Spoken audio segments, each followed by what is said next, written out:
অজ্ঞাতবাস থেকে ফের সরব হাসিনা। দাঁত ভাঙা জবাবের হুঁশিয়ারি মুজিব কন্যার। শেখ হাসিনার একটি বিবৃতি পোস্ট করেছেন তার ছেলে।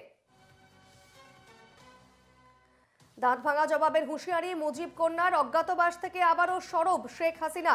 দাঁত ভাঙা জবাবের হুঁশিয়ারি মুজিব কন্যার। শেখ হাসিনার একটি বিবৃতি পোস্ট করেছেন তার ছেলে। আমাদের সঙ্গে এই মুহূর্তে টেলিফোনে রয়েছেন প্রতিনিধি বাসব রায়। বাসব, শেখ হাসিনার একটি বিবৃতি পোস্ট করেছেন তার ছেলে, কি রয়েছে সেই পোস্টে, কি জানা যাচ্ছে?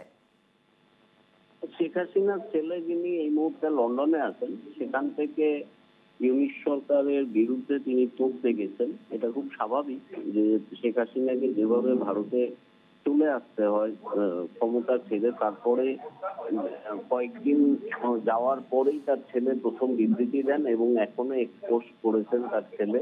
সেখানে তিনি ওই দাঁত ভেঙে যাওয়ার একটা বিষয় যেটা বলেছিলেন ইউনিটের প্রেস সচিব, সেটারই উত্তর দিয়েছেন। এবং এই মুহূর্তে যে বাংলাদেশের অবস্থা যা খবর আসছে বাংলাদেশ থেকে, সেটা খুব ভালো অবস্থা নয়। সংখ্যালঘুদের ওপর অত্যাচার যেমন আছে, অর্থনৈতিক ভাবে বাংলাদেশ অনেকটা পিছনে চলে গেছে এবং দেশের আর্থিক অবস্থাটাও খারাপ, সাংস্কৃতিক অবস্থা এবং সামাজিক অবস্থাটাও ভালো নয়। এবং সেই জায়গা থেকেই সমালোচনা করেছেন শেখ হাসিনার ছেলে, এখন যিনি লন্ডনে রয়েছেন। আর শেখ হাসিনা ভারতের রয়েছেন, তিনিও মাঝে মাঝে বাংলাদেশ নিয়ে বিভিন্ন বিবৃতি দেন, যদিও ভারত সরকার ক্যাটাগরিক্যালি এটা বলেছে যে শেখ হাসিনার যে বাংলাদেশের অন্তর্বর্তী সরকার বিরোধী যে বক্তব্য, সেটা ভারত কোন রকমেই সমর্থন করে না। তো শেখ হাসিনার ছেলে আজকে তার মায়ের একটা পোস্ট যেটা শেয়ার করেছেন, সেটা বলেছেন যে বাংলাদেশে এখন একটা গভীর সংকট চলছে। সেই সংকটের মধ্যে অনেক এমন একটা ব্যাপার হয়েছে, কারণ আমরা দেখেছি বাংলাদেশ যেটাকে জুলাই বিপ্লব বলেছে, সেখানে অনেক সাংস্কৃতিক কর্মী এবং বুদ্ধিজীবীদের ওপর আক্রমণ হয়েছিল। আপনি জানবেন জলের গান নামে একটা গ্রুপ ছিল, ব্যান্ড ছিল, তাদের দপ্তরেও হামলা হয়। সব মিলিয়ে বাংলাদেশের পরিস্থিতি খুব ভালো নয়। বাংলাদেশের সবচেয়ে বড় কথা, এই মুহূর্তে কোনো রাজনৈতিক দলই সেখানে কোনো কথাই বার্তাই বলতে পারছে না।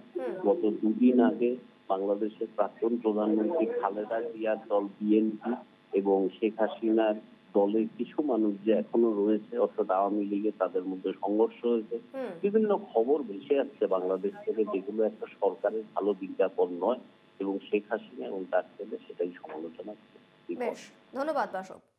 একবার জানিয়ে রাখি কি বলেছেন তার বিবৃতিতে শেখ হাসিনা। জাতির এক গভীর সংকটময় মুহূর্তে এবছর শহীদ বুদ্ধিজীবী দিবস পালিত হচ্ছে। স্বাধীনতা বিরোধী এবং বুদ্ধিজীবী নিধনকারীদের দোসররা দেশে বিদেশি ষড়যন্ত্রের মাধ্যমে নির্বাচিত আওয়ামী লীগ সরকারকে হটিয়ে অবৈধভাবে ক্ষমতা দখল করে সাধারণ মানুষের উপর অমানবিক নিপীড়ন নির্যাতন চালাচ্ছে। এখানেই না থেমে মুজিব কন্যার হুঁশিয়ারি, স্বাধীনতা বিরোধী অপশক্তির এসব অপকর্ম বীর বাঙালি কোনোদিন মেনে নেয়নি, ভবিষ্যতেও নেবে না। এদের দাঁত ভাঙা জবাব দেওয়ার জন্য আমি মুক্তিযুদ্ধের চেতনায় বিশ্বাসী সকলকে ঐক্যবদ্ধ হওয়ার আহ্বান জানাচ্ছি।